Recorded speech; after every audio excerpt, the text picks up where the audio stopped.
Assalamualaikum warahmatullahi wabarakatuh. Perkenalkan, nama saya Yosi Gustini, mahasiswa UT Bandung, Pokjar Ciamis, dengan NIM 857532424. Pada kesempatan kali ini, saya akan mempresentasikan hasil praktikum IPA tentang sifat cahaya untuk memenuhi salah satu tugas mata kuliah praktikum IPA SD. Tujuan dari percobaan ini adalah yang pertama, menjelaskan sifat-sifat cahaya.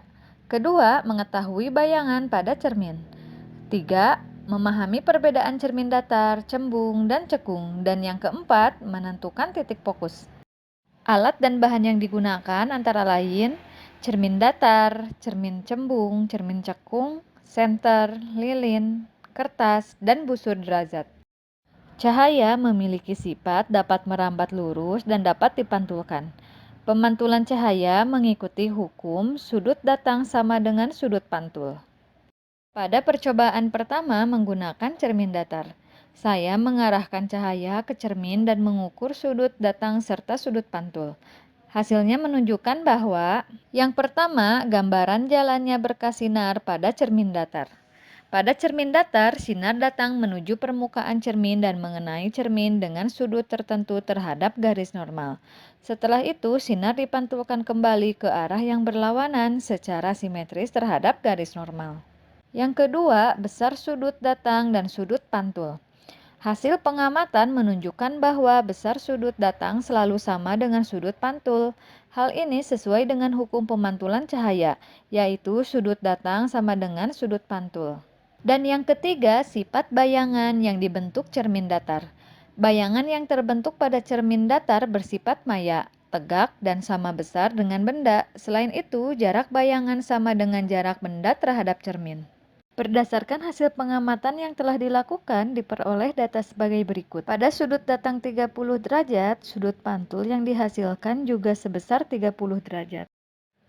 Kemudian, pada sudut datang 45 derajat, sudut pantulnya juga 45 derajat. Dan pada sudut datang 60 derajat, sudut pantul yang diperoleh adalah 60 derajat.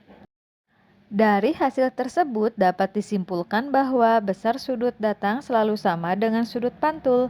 Hal ini membuktikan bahwa percobaan yang dilakukan sesuai dengan hukum pemantulan cahaya. Selanjutnya, pada cermin cembung. Yang pertama, gambar jalannya berkas sinar pada cermin cembung. Pada cermin cembung, sinar datang mengenai permukaan cermin, kemudian dipantulkan menyebar ke berbagai arah. Sinar pantul seolah-olah berasal dari satu titik di belakang cermin. Yang kedua, besar sudut datang dan sudut pantul. Besar sudut datang sama dengan sudut pantul sesuai dengan hukum pemantulan cahaya. Meskipun arah pantulannya menyebar, besar sudutnya tetap sama terhadap garis normal. Yang ketiga, sifat bayangan yang dibentuk cermin cembung. Bayangan yang berbentuk pada cermin cembung bersifat maya, tegak, dan diperkecil. Bayangan juga selalu berada di belakang cermin. Ini karena cermin cembung menyebarkan cahaya. Berbeda dengan cermin cekung. Pada cermin cekung, bayangan bisa berubah-ubah tergantung jarak benda. Jika benda jauh, bayangan nyata dan terbalik. Jika benda dekat, bayangan maya dan diperbesar. Yang pertama, gambar jalannya berkas sinar pada cermin cekung. Pada cermin cekung, sinar datang dipantulkan dan berkumpul pada satu titik yang disebut titik fokus. Arah pantulan sinar bergantung pada posisi benda terhadap cermin. Yang kedua, besar sudut datang dan sudut pantul. Besar sudut datang sama dengan sudut pantul sesuai hukum pemantulan cahaya. Hal ini berlaku pada setiap titik pantulan di permukaan cermin cekung. Yang ketiga, sifat bayangan yang dibentuk cermin cekung. Bayangan pada cermin cekung bergantung pada jarak benda. Jika benda jauh, bayangan nyata, terbalik, dan diperkecil. Jika benda dekat, bayangan menjadi maya, tegak, dan diperbesar. Menariknya, saat benda berada di titik fokus, bayangan tidak terlihat. Hal ini karena sinar pantul menjadi sejajar. Dari percobaan ini dapat disimpulkan bahwa jenis cermin dan jarak benda sangat mempengaruhi bayangan yang terbentuk. Percobaan ini juga membuktikan bahwa hukum pemantulan cahaya benar-benar berlaku dalam kehidupan sehari-hari. Kesimpulan dari praktikum ini adalah yang pertama, cahaya dapat dipantulkan sesuai hukum pemantulan. Yang kedua, cermin datar menghasilkan bayangan sama besar. Ketiga, cermin cembung menghasilkan bayangan kecil.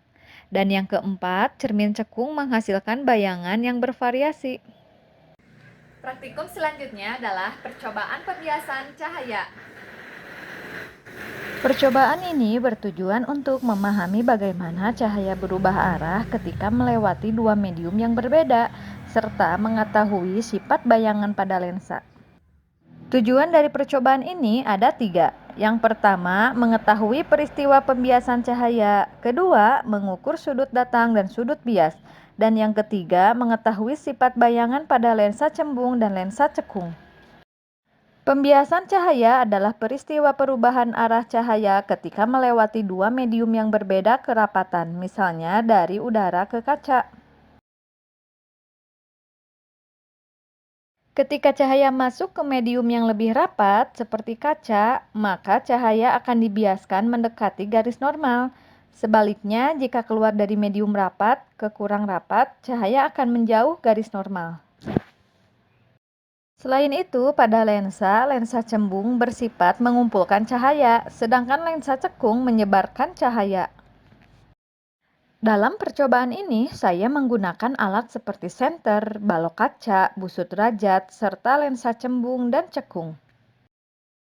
Langkah pertama, saya mengarahkan cahaya ke balok kaca dan mengamati arah sinarnya, kemudian saya mengukur sudut datang dan sudut bias. Selanjutnya, saya mengamati bayangan yang dihasilkan oleh lensa cembung dan lensa cekung. Dari hasil pengamatan diperoleh data sebagai berikut. Sudut datang 20 derajat menghasilkan sudut bias 13 derajat. Sudut datang 30 derajat menghasilkan sudut bias 19 derajat. Sudut datang 40 derajat menghasilkan sudut bias 25 derajat. Dan sudut datang 50 derajat menghasilkan sudut bias 31 derajat. Dapat dilihat bahwa sudut bias selalu lebih kecil dari sudut datang. Pada lensa cembung, bayangan yang dihasilkan bisa nyata dan terbalik, tergantung jarak benda. Hal ini menunjukkan bahwa cahaya mengalami pembiasan saat melewati medium yang berbeda. Karena cahaya berpindah dari udara ke kaca, maka kecepatannya berkurang dan arah sinar mendekati garis normal. Selain itu, perbedaan hasil pengukuran dapat terjadi karena keterbatasan ketelitian alat dan pengamatan. Kesimpulan dari percobaan ini adalah cahaya dapat dibiaskan saat melewati dua medium berbeda. Sudut bias lebih kecil dari sudut datang jika cahaya masuk ke medium lebih rapat. Lensa cembung dapat menghasilkan bayangan nyata maupun maya. Sedangkan lensa cekung selalu menghasilkan bayangan maya, tegak, dan diperkecil.